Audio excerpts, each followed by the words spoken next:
என்ன கேட்கிறாருன்னா, அல்லாஹ் திருமறை குர்ஆன்ல அனைத்து படைப்பினங்களும் அல்லாஹ்வுக்கு சஜிதா செய்கின்றன அப்படின்னு அல்லாஹ் சொல்லி காட்டுறான்.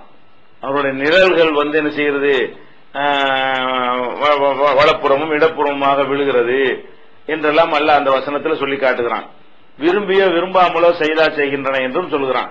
இது எதை குறிக்குது அப்படின்னு கேட்கிறார். அந்த நிழல்கள் விழுகிறது, காபிர்களுடைய நிழல்கள் எல்லாம் கூட விழுகிறது, அதெல்லாம் அதைத்தான் சொல்லுகிறதா, அல்லது பூக்கிறது காய்க்கிறது அந்த மாதிரி வேலைகள் எல்லாம் ஒவ்வொரு படைப்பினங்களும் செய்கிறத அது சொல்லுகிறதா அப்படின்னு கேட்கிறாங்க. இதுல என்ன மேட்டர்னு கேட்டா, அல்லாஹ்வுக்கு பணியுது சஜிதா செய்யுதுங்கிற வார்த்தை அந்த மூலத்தில் இருக்கிறது. சஜிதா செய்கிறது என்ற வார்த்தைக்கு ரெண்டு அர்த்தம் இருக்குது. ஒன்னு ஒரு குறிப்பிட்ட ஒரு வடிவத்தில் வளைந்து நம்முடைய நெற்றியை கொண்டு போய் நிலத்தில் வைப்பதற்கு தான் சஜிதான் நம்ம விளக்கி வச்சிருக்கிறோம். இதுவும் அந்த சொல்லுக்குரிய அர்த்தம் தான். ஆனால் இது அல்லாம பொதுவாக பணிகிறதுக்கும் சஜிதாங்கிற வார்த்தையை பயன்படுத்தலாம். இப்ப மனிதனோடு சேர்த்து சஜிதாவை சொன்னோம்னு சொன்னா, அவனுக்கு நெத்தி காலு முட்டுக்காலு எல்லாம் இருக்கிறதுனால அவன் நெத்தியை கொண்ட நிலத்துல வச்சான்ற ஒரு பொருள் அது கொடுத்துட முடியும். அதே நேரத்தில் மரம் சஜிதா செய்யுதுன்னா மரத்துக்கு நெத்தி இருக்குதா? மலைகள் சஜிதா செய்கின்றன சொன்னா மலைகளுக்கு மூக்கு நெத்திலாம் இருக்கவா செய்து, காற்று கடல் சூரியன் சந்திரன் பூமி இதுக்கெல்லாம் சஜிதா செய்கின்றன சொன்னா இது மனுஷ மாதிரி மடங்குமா? அப்படிலாம் செய்யுமாண்டா? அப்ப அப்படிலாம் சேர்த்து வரும்போது என்ன அர்த்தம் செய்வாங்கன்னு கேட்டா, சஜிதாவுடைய இன்னொரு அர்த்தம் பணிகின்றன. சஜிதாவுக்கு சஜிதாங்கிற அர்த்தம் இல்ல, பணிகின்றன, கட்டுப்பட்டு நடக்கின்றன அப்படிங்கிற ஒரு அர்த்தம் அதுக்கு கொடுக்கணும். மனிதனுக்கு சொன்னா மட்டும்தான் இந்த அர்த்தம் கொடுக்கணும். மனிதனோடு சேர்த்து எல்லாத்தையும் கலந்து சொன்னோம்னு சொன்னா அவைகளுக்கு சஜிதாங்கிற கான்செப்டே கிடையாது. சஜிதாங்கிற ஒரு வடிவத்தில் அவைகள் வளையவோ அதுக்குரிய உறுப்புகளோ, சஜிதாவுக்கு கொண்டு உள்ள உறுப்பு 2 கை வேணும், முட்டுக்கால் வேணும், 2 பாதம் வேணும், நெத்தி வேணும், மூக்கு வேணும், 8 உறுப்பு நிலத்துல படணும். அதுக்கு பேர் தான் சஜிதா. இந்த 8 உறுப்புகளும் எல்லா ஜீவன்களும் இருக்கவா செய்யுது கிடையாது. அப்ப ஆடு மாடுகளுக்கு கூட இந்த 8 பொருளையும் வைத்து நீங்க சஜிதா செய்யற மாதிரி பார்க்க மாட்டீங்க. அப்படிலாம் இருக்கிறதுனால இந்த இடத்தில் அதுக்கு என்ன அர்த்தம்னு கேட்டா, இறைவனுக்கு பணிகின்றன. அந்த பணிகின்றன என்பது பல விரிந்த அர்த்தம் கொண்டதாக இருக்கிறது. அது நிழல்கள் கூட பணிகிறது என்று எடுத்துக்கொள்ளலாம். ஏன் அது நிழல் உழுவனுங்கிற மாதிரி அல்லாஹ் படைச்சு வச்சிருக்கிறான்.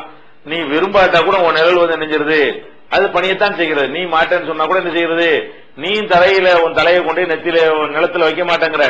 ஆனா அல்லாஹ் என்ன செய்யறான், உன் நிழலை கொண்டே அதை வைக்கிறான். நீ தான் மாட்டேங்கிற, உன் நிழல் அங்க அல்லாஹ்வுக்கு செய்தா செய்கிறதுன்னு சொல்லி எடுத்துக்கும் போது விரும்பாட்டாலும் அது நடந்துருது என்கிற அர்த்தம் அது கொடுக்கலாம். இவனு கத்திரி சொல்றாருன்னா லாஜிக்கா இருந்தா அழகா ஏத்துக்கலாம். இதுல எந்த ஒரு அடிப்படைக்கு மாற்றமானது கிடையாது. அதோட சேர்ந்து அதுதான் கொடுக்க முடியல, அதுல உள்ள அனைத்தையும் நீங்க எடுத்துக்கொள்ளலாம். எந்தெந்த பொருள்களை எது எதுக்காக வேண்டி எல்லாம் படைத்து வைத்திருக்கிறானோ அவை அத்தனை வேலைகளையும் ஒழுங்கா செய்கின்றன. அந்த ஒன்றை மட்டும் நம்ம எடுக்கணும், நிழலை மட்டும் நம்ம எதுக்கு எடுக்கணும்? நிழலையும் எடுத்துக்கொள்ளுங்க. நிழல் மட்டும் எடுக்காம ஒரு பூவா இருந்தா, ஒரு மரமா இருந்தால் பூப்பது காய்ப்பது கனிவது அனைத்தையும் எடுத்துக்கொள்ளுங்கள். ஒரு பூக்காத ஒரு வயல் மாதிரி இருந்தா அதுல இருந்து வரக்கூடிய நெல்மணிகள் அது உற்பத்தி ஆகுறது, மனிதனுக்கு பயன்படுறது, அதை எடுத்துக்கொள்ளுங்கள். இப்படி ஒவ்வொன்றும் எந்த ஒரு பொருளாக, ஒரு காற்றா இருந்தால் காற்று செய்கிற வேலையை அது ஒழுங்காக செய்கிறது வீசுகிறது, கடலாக இருந்தால் கடல் செய்கிற வேலையை அது ஒழுங்காக செய்கிறது. ஒரு மனுஷனுக்குள்ள எடுத்துக்கிட்டோமே ஆனால் மனிதன்கிற ஒட்டுமொத்தமா பார்க்கும்போதுதான் காபீர் அல்லாஹ்வுக்கு சஜிதா செய்ய மாட்டேங்கிறான். அந்த மனுஷனுக்கு உள்ள இருக்கிற உறுப்புகளை எடுத்துக்கிட்டீங்கன்னு சொன்னா அவன் இஷ்டப்படி எதுவுமே நடக்கிறது இல்லை. அவனுடைய கண்ணு அல்லாஹ் சொன்னபடிதான் நடக்கிறது. அவனுடைய காது அல்லாஹ் சொன்ன காபீருடைய காதா இருந்தாலும் அல்லாஹ் என்னென்ன உறுப்புகளை படைச்சிருக்கிறானோ அது கரெக்டா செஞ்சுக்கிட்டு தான் இருக்கிறது. அவனுடைய கைகள் அல்லாஹ் சொன்ன வேலையை தான் செய்கிறது. அவனுடைய குடல் அல்லாஹ் சொன்ன மாதிரி அரைச்சி என்ன செய்கிறது, அதை ஜீரணிக்கு செய்யற வேலையை செய்யத்தான் செய்கிறது. இவன் மூலதான் அல்லாஹ் கட்டுப்பட மறுக்கிறானே தவிர காபீருடைய உடலாக இருந்தா கூட அதுவும் அது எதற்காக வேண்டி படைக்கப்பட்டிருக்கிறதோ அந்த வேலையை கரெக்டா செய்து கொண்டிருக்கிறது அப்படின்னு விரிந்த அர்த்தம் கொடுத்துக்கலாம்.